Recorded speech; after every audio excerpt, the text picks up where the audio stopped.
What's up, everybody? Thanks for clicking on this video.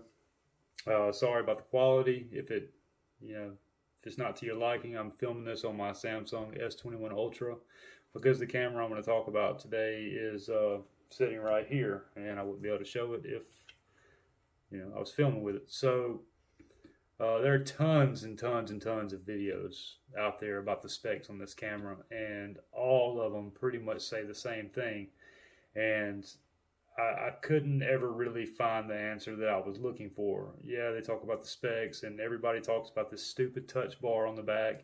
Everybody talks about the slow, frames per second. And I was looking, and I did a ton of research.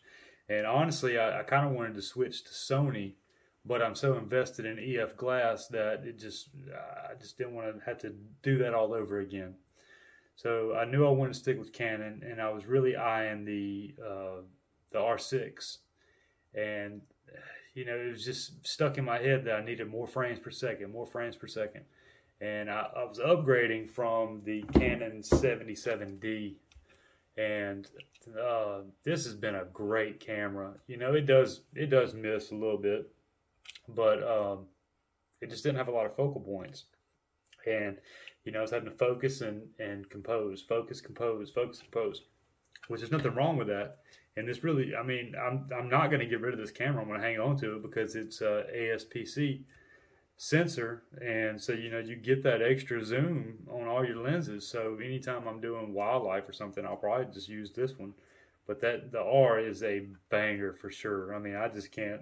I couldn't believe what I was missing out on. I knew I wanted to go to full frame, and mirrorless is the way of the future. So instead of buying like a used like 5D or 6D or something like that, I definitely wanted to go mirrorless.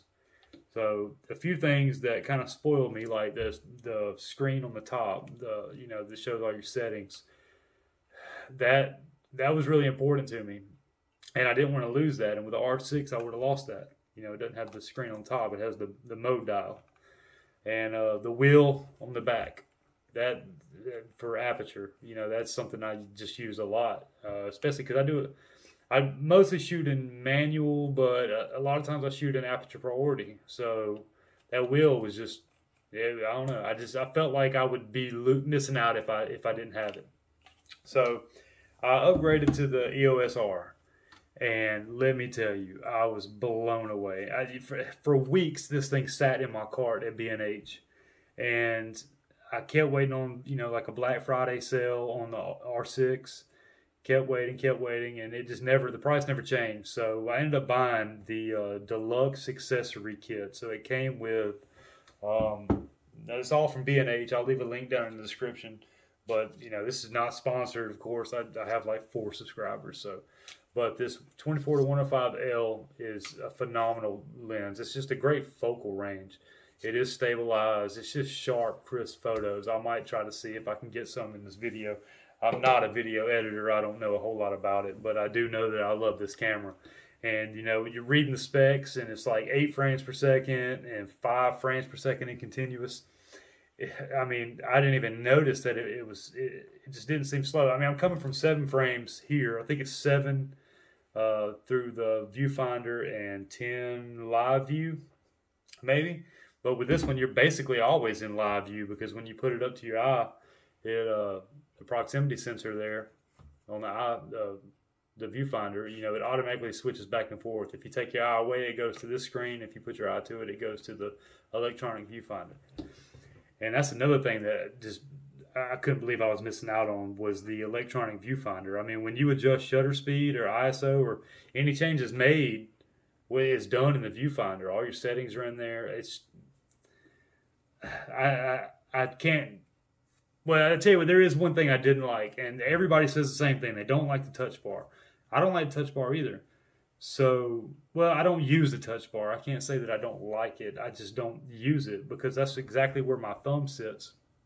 And I had it set to ISO, and it seems like I was always touching it and it was changing. So I just disabled it completely. I think it is on for reviewing photos or something, but it's just a great camera. The images are just phenomenally sharp that's coming out of this thing. paired up with the L lens. And even, you know, if you use this adapter, which was $100 extra, but it does, I mean, it makes a huge difference with your, you know, being able to put the EF glass on it, because, I mean, Canon's not releasing their mount technology to any third-party lens makers. So, you know, I think Rokinon and what's their sister company or whatever, I can't even think of it, but so there is a company out there making them, but yeah, it's an amazing camera, and the technology is quiet. I mean, it's a good camera. So with the R, you do get the screen on top, and well, I said I wasn't going to talk about specs, and I'm not going to talk about specs. I'm just going to say that if you have any reluctance to buy this camera, I mean, I'm not a pro. I don't get paid for what I do.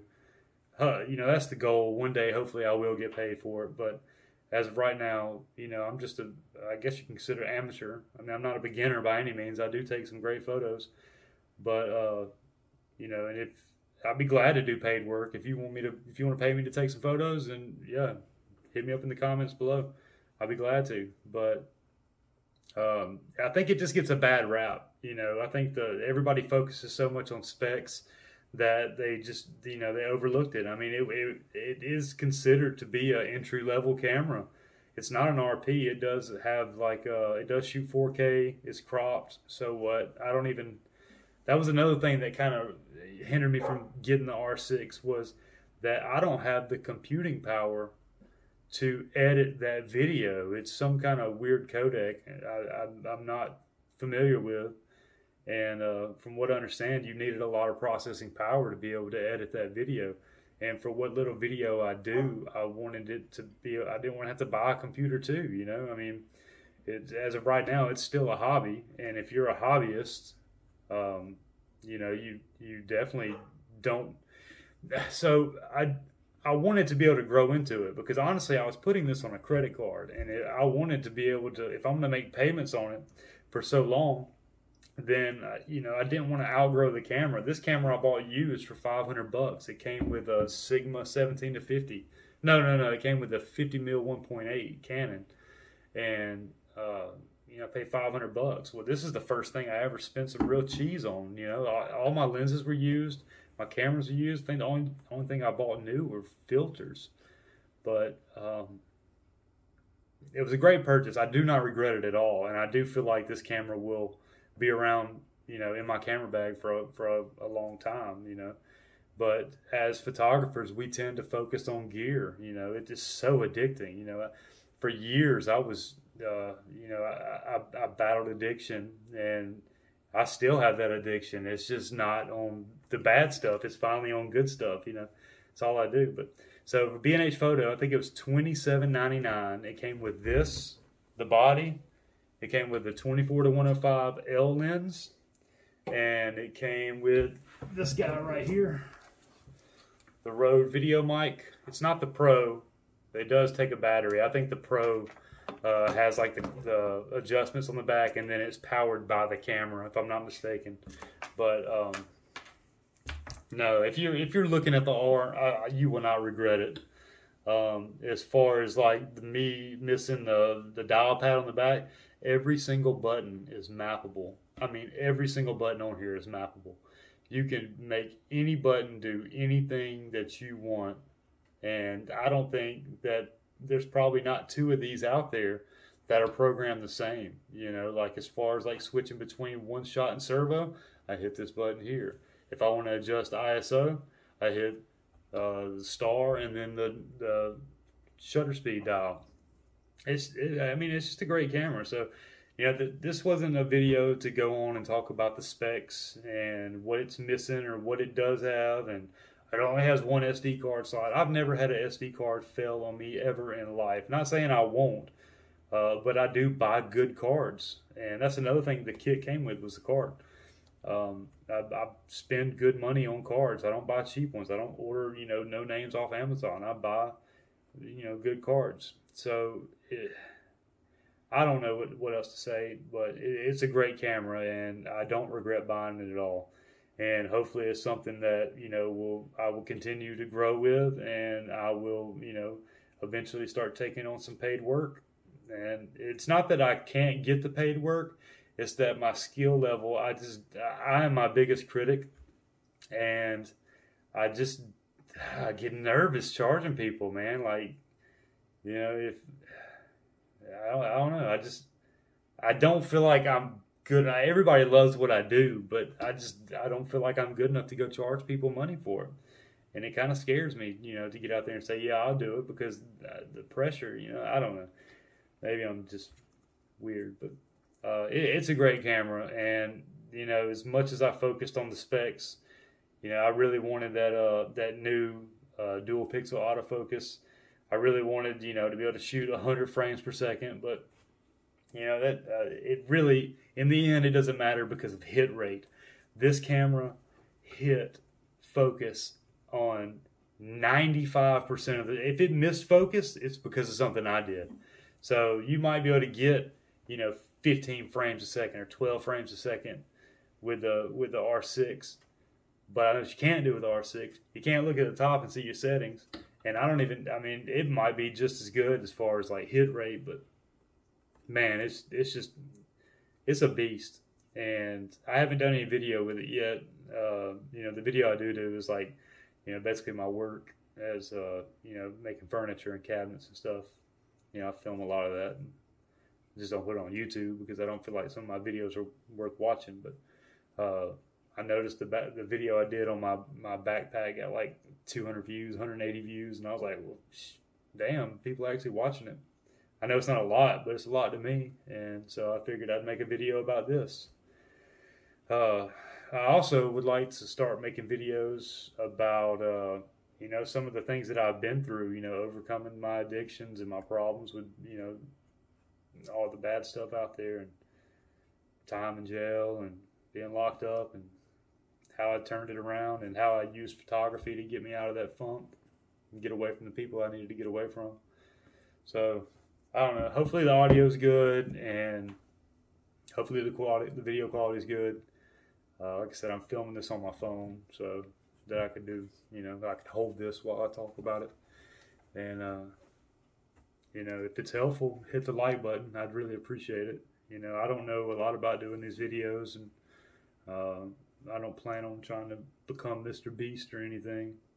I just wanted to tell people that, that everybody's focused on the specs, and we're talking about, touch bar this, one SD card.